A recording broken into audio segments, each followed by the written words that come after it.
Welcome Retro Gamers to Super Mario Summer, the time of the year where I stop to talk about my favorite video game franchise ever, Super Mario. Today we take a look at the other second Mario game. For those who have seen the previous episode, I'm sure that you have noticed that I'm in a more happy mood.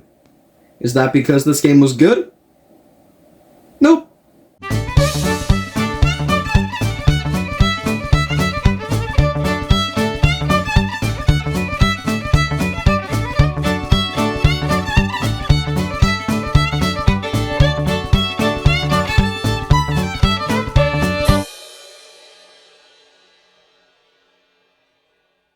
Our story of how this game was made is pretty much a part 2 of how the Japanese version was made, so for context, check out my video on the Lost Levels to get all caught up. After rejecting Lost Levels' a Western release, Nintendo of America set out to create a version of Super Mario Bros. 2 that was more appealing to the West. Meanwhile, some devs at Nintendo of Japan were working on a game called Doki Doki Panic. Nintendo of America then just decided to take that game and reskin it to be their version of Super Mario Bros. 2. Yeah, so what we got here is more or less an official ROM hack. This is definitely one of the most strange ways to make a sequel. Anyway, Super Mario Bros. 2 USA released on October 9th, 1988. It was later re-released as Super Mario USA in Japan in 1992. Unlike Lost Levels, I was actually looking forward to playing this game. It's been years since I played it, and I only played the first world, but I remember liking it. But when I actually sat down to finish the thing, I was instead pretty disappointed. I'm actually going to change my score for the first game from a 6 to a 5. In retrospect, I can't help but feel like a 6 was a little too high. Back to Super Mario Bros. 2, I was really hoping to like this game and find it a classic. But instead what I got was a game that made me kinda mad. Not because it's a bad game, but the fact that it could have been so much better. This was totally an improvement over the first two regardless,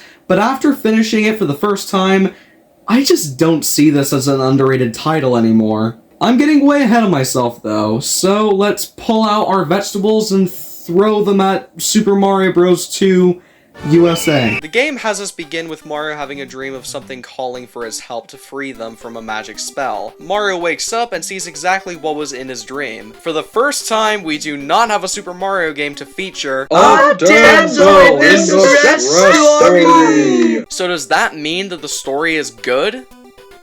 No, the story is forgettable as fuck since all it is just a wall of text. Although I must give them credit for at least putting the story in this game if I wait long enough in the title screen rather than having to read the manual. I mean, it isn't that different from reading the manual since it is just that intro and nothing else, but it's an improvement nonetheless. The story is automatically better than the first games due to the contradiction of mushroom people being turned into bricks while having Mario break bricks being gone. So that's something. To be fair, the manual does give you a little more information, like the name of the big bad being a guy called Wart, and how he hates vegetables, and how Mario got Luigi, Princess Toadstool, and Toad to help him in the first place.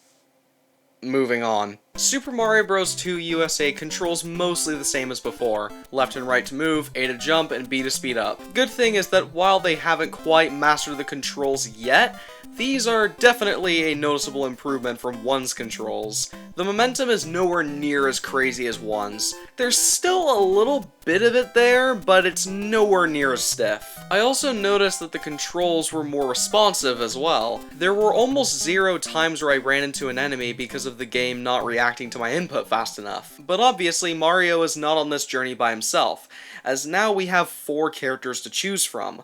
All 4 of them have their own strengths and weaknesses. Mario is the default, as his abilities are the most normal. Luigi can jump high but is more floaty. Toad can run faster but has a lower jump. And Princess Toadstool can float for a couple seconds. Clearly the best one to play as is of course Princess Toadstool. She makes the platforming more manageable. But every character has their own usage. It's just that Toadstool is the best for casual playthroughs. Toad and Luigi could be great for speedrunning, while Mario can be a decent normal mode for this game. Good thing that this game lets you switch between characters after each level. But that's not the only change, because Super Mario Bros. 2 USA has a mechanic that will forever make this into the black sheep of the original trilogy, the throwing mechanic.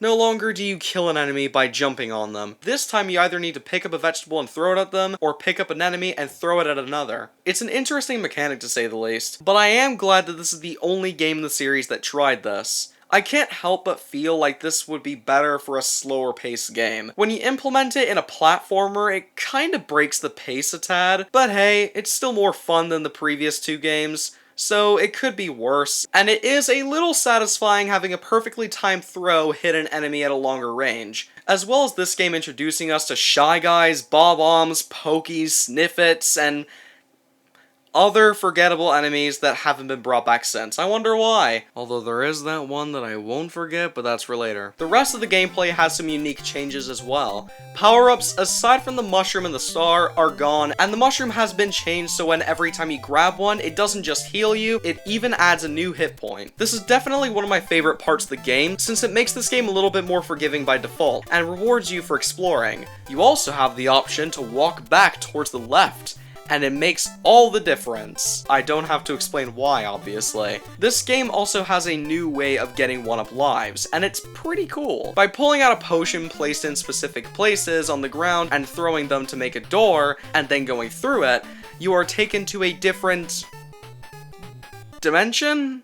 Where you can pull out where the throwable vegetables would be to get coins. You use these coins on a slot machine, and if you get the right combination, you will get a life. No skills required, it's just hit the A button 3 times and hope for the best. But it's still a cool way to get a life, and the chances of you getting some are too high for it not to happen. I ended up getting more lives through one world than the entirety of my playthroughs from the previous 2 games combined. The last awesome improvement is the fact that you can now start every level with 2 hit points, making the game feel more balanced. So far, this game seems really fun. This is the part where you realize that it's not all sunshine and rainbows. The sad truth is that all of the positives that I just praised have a catch. Being rewarded for finding mushrooms to heal and increase your health is cool. But then there's the fact that most of them are hidden in places where you would need to take the potion to, that don't really give you any clues. The way you gain lives is cool, but then there's the fact that it's the only way you can consistently get them, aside from being hidden in a handful of levels. Starting every level with 2 hit points is great, especially coming off won and lost levels.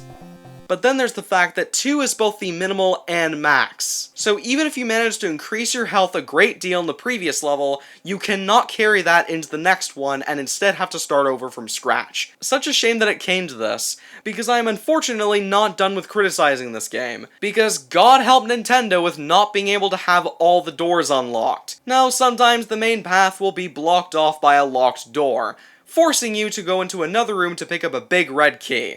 Okay, no problem, said the clueless child that was playing this in 1988. I'll just go in here and oh, it's right there, said the child who picked up that red key. What could possibly go wrong? Screamed the child as he was being chased by this floating fucking head. This is Phanto. He chases you while you take the key to the door, and he never fails to be annoying. I understand what they were going for here, but this kind of stress is what you put in a horror game, not platformers. However, the real kicker is when Phanto is chasing you in cramped areas. The gameplay is fine. Definitely could have been tweaked quite a bit, but still, it's fine. For sure, I would play this over the last 2. You may have noticed me saying that a lot. This game is without a doubt an improvement. The issue is not by a whole lot, or should I say, not enough. At the end of the day, this game came out at a time where I believe Nintendo didn't quite hone their craft yet. This exact trend follows us into the level design too. Absolutely an improvement, but still very much flawed. The levels have been designed in a way where jumps are more manageable, they have more secrets, thus more depth, and there are more varied locales, and there's vertical platforming here and there. But that's where the praise ends for me. My main problem with the level design is the fact that these levels go on forever. They are repetitive and too big.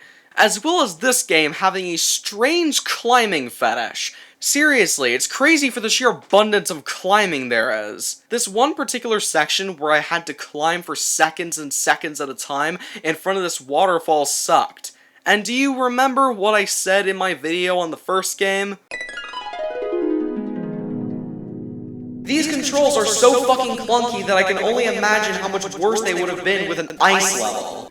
Fuck you! Not only that, but they can also be confusing. Like this one level that has you progress by jumping on top of moving enemies. How the fuck was I supposed to figure that out? The game never tried to teach you this beforehand, so what's the big deal? Then there's even instances where enemies can blindside you due to the screen crunch. Even with the improved controls, I still died from that shit. Although not anywhere near as bad as the Lost levels, Mario Bros. 2 USA still has some learning to do when it comes to level design. The same thing goes for the boss fights. Better, but still not great. They all rely on you throwing stuff at them until they die, and that's it.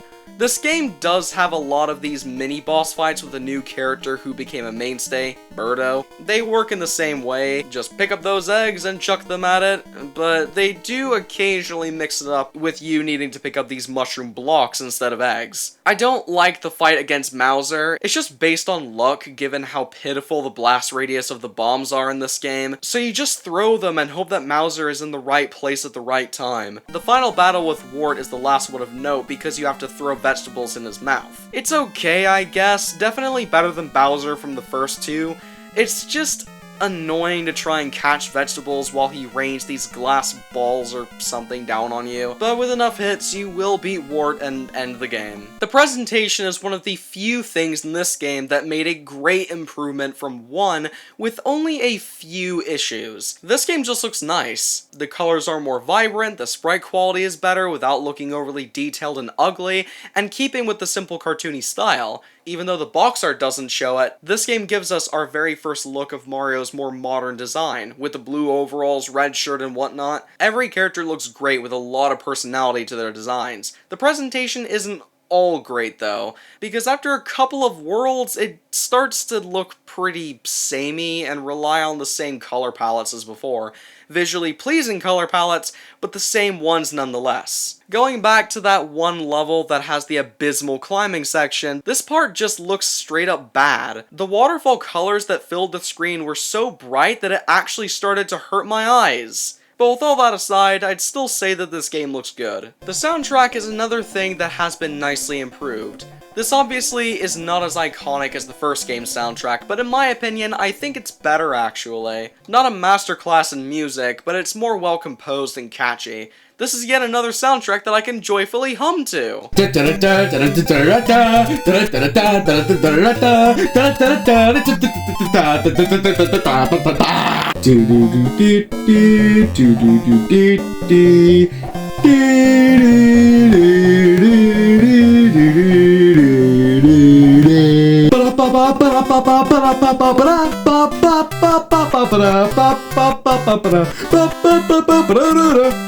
Soon enough, we make it to Wart's domain. We kick his ass, the citizens celebrate and praise us for our heroic deeds, and...